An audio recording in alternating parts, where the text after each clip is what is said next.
சேலத்தில் பாட்டில் கம்பெனிக்கு வேலைக்கு செல்லும் வடமாநில பெண்கள் சாலையில் சரமாரியாக தாக்கிக் கொண்ட சம்பவம் பெரும் பரபரப்பை ஏற்படுத்தியுள்ளது. சம்பள விவகாரத்தில் பெண்கள் மோதலில் ஈடுபட்டதன் பின்னணி என்ன?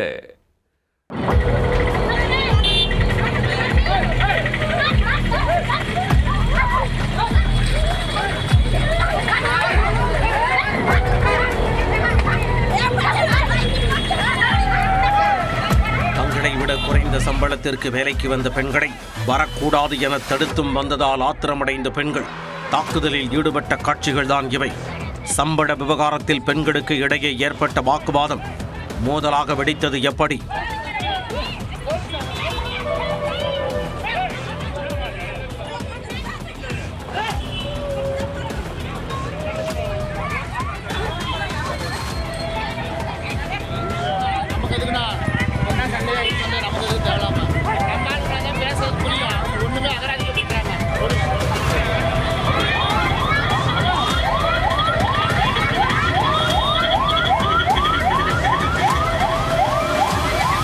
சண்டை நடந்துட்டு இருக்கு. நான் கூப்பிடுறேன். சண்டை நடந்துட்டு.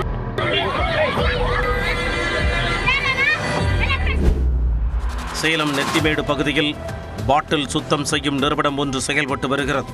இந்த நிறுவனத்தில் பீகார், குஜராத், மகாராஷ்டிரா மாநிலங்களைச் சேர்ந்த பெண்கள் பலர் பணியாற்றி வருகின்றனர்.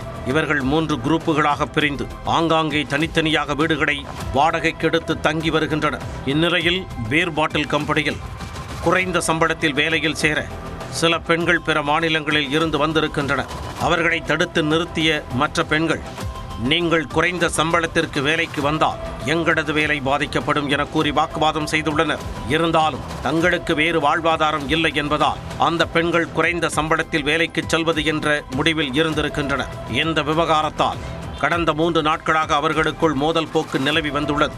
இந்நிலையில் காலை வழக்கம் போல் பணிக்கு செல்வதற்காக ஒரு தரப்பினர் ஆட்டோவில் ஏறி உள்ளனர்.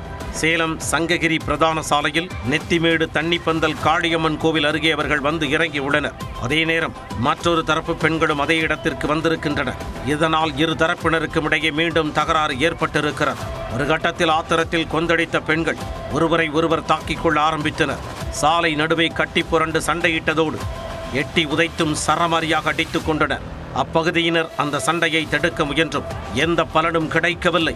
அப்பகுதி மக்கள் அன்னதானப்பட்டி போலீசாருக்கு தகவல் அளித்ததன் பேரில் போலீசார் சம்பவ இடத்திற்கு வந்து 2 தரப்பினரிடையே பேச்சுவார்த்தையில் ஈடுபட்டு கடையச் செய்தனர். பெண்களுக்கிடையே ஏற்பட்ட இந்த மோதல் சம்பவத்தால் அப்பகுதியில் சிறிது நேரம் பரபரப்பு ஏற்பட்டது.